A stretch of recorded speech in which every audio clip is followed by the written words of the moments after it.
Picture opening your phone to a new kind of control panel. Not just brightness and volume, you. An AI co-pilot that writes your emails in your exact voice. A study bot that passes your homework through a tutor brain and hands back your essay in minutes. A face filter that isn't a filter anymore but a live, learned version of your best angle in video calls. A voice clone that can answer calls for you. An AI companion that texts back at 3 a.m. therapies training algorithms on your sleep, your moods, your attention, nudging them like sliders. Trials for brain-computer implants that let people text by thinking. Labs growing organs and exploring gene edits that move lifespan from a wish to a roadmap. Most of this didn't exist for regular people even 10 years ago.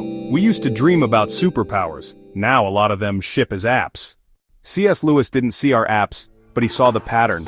He said modern science and old-school magic were twins, born from the same desire: make reality obey us.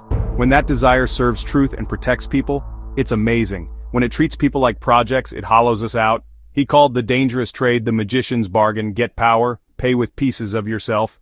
So as these choices pop up on your screen, it helps to hold two simple Lewis-style questions in your head. Does this tool help me grow, or replace my growth? And if it gives me power, what is it asking me to become? Take school. AI can be an unbelievable tutor. Explain a proof 6 ways, quiz you at your level, catch where you're stuck. That's grow. It can also spit out a polished essay while you scroll. That's replace. Same horsepower, different aim. One makes you stronger, one makes you look strong while your muscles quietly atrophy. Take social. We now have real-time face reshaping and voice sweetening on default video apps. If it cancels a harsh mic and fixes a bad fluorescent light, it's just leveling the field. When it turns you into a slightly unreal brand 24/7, it trains your brain to prefer the mask. You get power, attention, smoothness. But the price is that you start to treat your own face as a problem to solve. That's the bargain creeping in.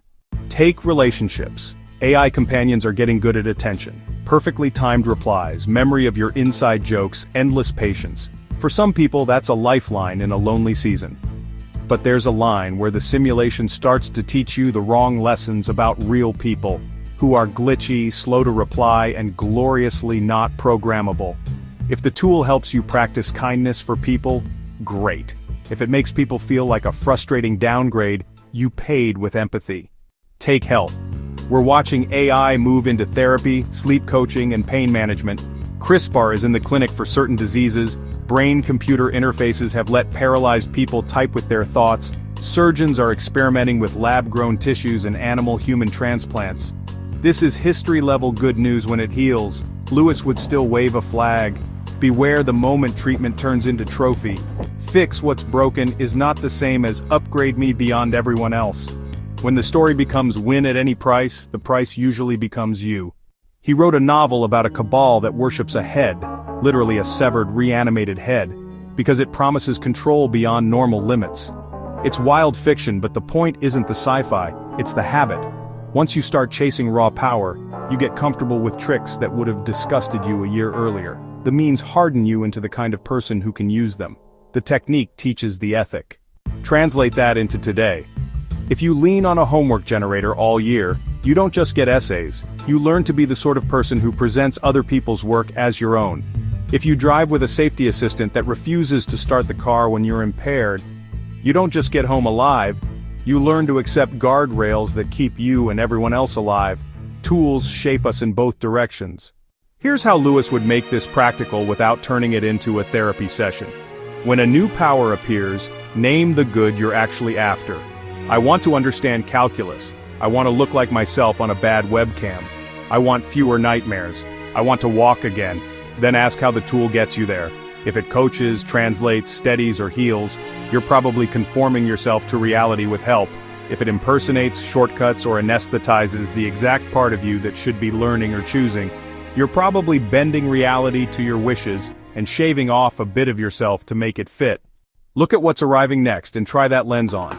Personal voice plus face clones will be everywhere. Great for dubbing your own videos, accessibility, or calling grandma in her language.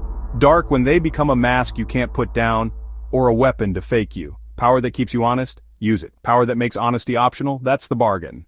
Digital twins of your health, models that predict risks and suggest habits, can be like a smart mirror for your future. If they help you choose well, that's growth. If they nudge you into outsourcing all choices, the app knows best, You start to hollow out your judgment.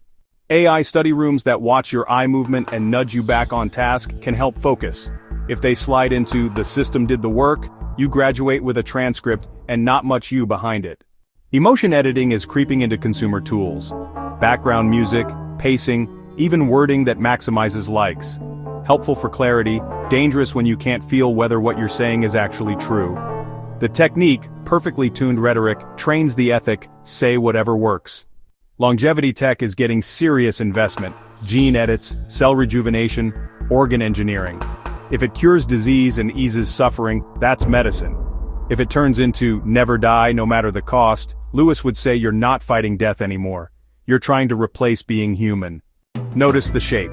The same categories keep repeating. Tutor versus ghostwriter, enhancer versus mask, healer versus trophy, coach versus puppet master. The difference is aim. And it isn't only about you. The tools you normalize don't just change your habits, they change your standards for the people around you.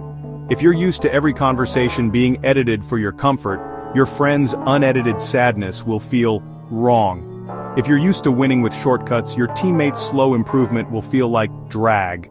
If you're used to a car that refuses to let you make a lethal mistake, you'll start to expect wiser streets and policies too. Tools ripple.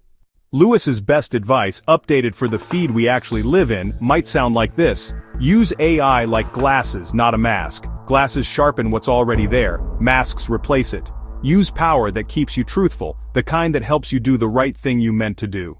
Watch for power that makes truth feel optional. And when a button promises something godlike, ask the godlike question. What kind of person will I become if this works? We've never had choices like this. Choices regular people can make on a Tuesday afternoon that kings couldn't make a century ago. That's exciting. It's also why Lewis still reads like he's in the room. He isn't anti-tech, he's pro-human. He wants science to stay a servant of truth and the good, not a new religion where we sacrifice parts of ourselves to keep the machine running. So enjoy the panel of sliders. Use the ones that help you see, learn, heal, and keep your word. Be suspicious of the ones that make you shiny, while the real you quietly shrinks. The magician's bargain still shows up, just with better UI. The trick is recognizing the price before you pay it.